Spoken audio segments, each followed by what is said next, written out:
দেখতে যদি লাগে সুন্দর, খেতে না আরও কত মজা। একদমই জিরা ফোড়ন দিয়ে আলু দিয়ে নিজের পছন্দ মতো করে ঝোল ঝোল করে লাল লাল করে রান্না করে নিলাম। দারুণ একটা রেসিপি। তো চলেন যাই, লাস্ট পর্যন্ত ভিডিওটা দেখবেন, আশা করি সবার কিন্তু অনেক ভালো লাগবে। তো আলুগুলো কেটে ধুয়ে পানিতে ভিজিয়ে রাখলাম, পেঁয়াজ মরিচগুলো কেটে নিলাম।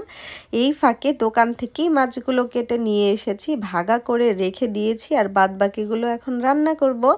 ভেজে নিলাম, হলুদ আর সামান্য লবণ দিয়ে একদমই মচমচা করে। যেহেতু ফ্রোজিং করা থাকে, আমরাও ফ্রিজে রেখে দিই, ফ্রিজ থেকে বের করেই রান্না করে খাওয়া হয়, সেজন্য এই মাছগুলো না ভেজে রান্না করলে বেশি মজা লাগে। এপিঠ আর ওপিঠ কড়া করে ভেজে নিলাম। তারপরে তেল দিলাম, তেল দিয়ে জিরা ফোড়ন দিয়ে দিলাম, যেটা একটা তরকারির ভালো গুড স্মেল আনবে এবং কি খুবই খুবই মজা লাগবে।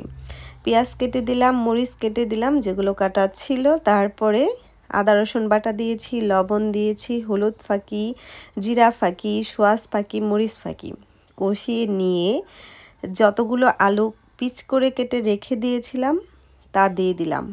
এখন কিন্তু ইচ্ছে মতো কষিয়ে নেব। এই যে এখন আলু কষানোটা, এটা যতটা বেশি ভালো হবে, আলুটা সেদ্ধ হবে, নরম হবে, তরকারিটা সেম ততটাই মজা হবে।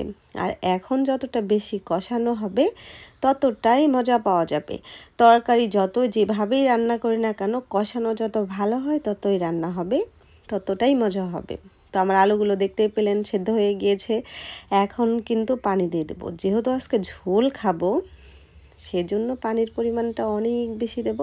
তো সেই পরিমাণে পানিটা দিয়ে দিলাম অনেক বেশি, ঝোল আজকে খাবো। আর পানিটা যখন বলক আসবে, ভালো মতো ফুটে যাবে, তখন কিন্তু মাছগুলো দিয়ে দেবো। আমি সেই জন্য মাছটা দিয়ে দিয়েছি। আর আরেকটা কথা, লবণ কিন্তু দেখতেই হবে। চেক করে নিলাম, লবণটা আমার হয়েছে। এখন কিন্তু কড়াই থেকে নামিয়ে নিলাম। আশা করি সবার ভিডিওটা ভালো লেগেছে। রান্নাটা কিন্তু এভাবেই করে খাবেন, সবার অনেক অনেক ভালো লাগবে। আর রান্নাটা কিন্তু খেতে হয়েছে সেই দারুণ। গরম ভাত দিয়ে এই ঝোল করে আর এক পিস মাছ নিয়ে সেই লাগবে অফুরন্ত। আমি খেয়েছি, মনে হয়েছিল কিছুক্ষণের জন্য বাংলাদেশে চলে গিয়েছি। আমার অনেক ভালো লেগেছে। আর আজকের আমার তরকারিটার কিন্তু কালারটাও সেই এসেছে। তো অবশ্যই যারা যারা রান্না পারেন তারা তো পারেনই, আর যারা না পারেন আমার রান্নাটা দেখে শিখে নিয়ে এভাবে করে রান্না করে খেতে পারেন, দারুণ মজা পাবেন। আল্লাহ হাফেজ।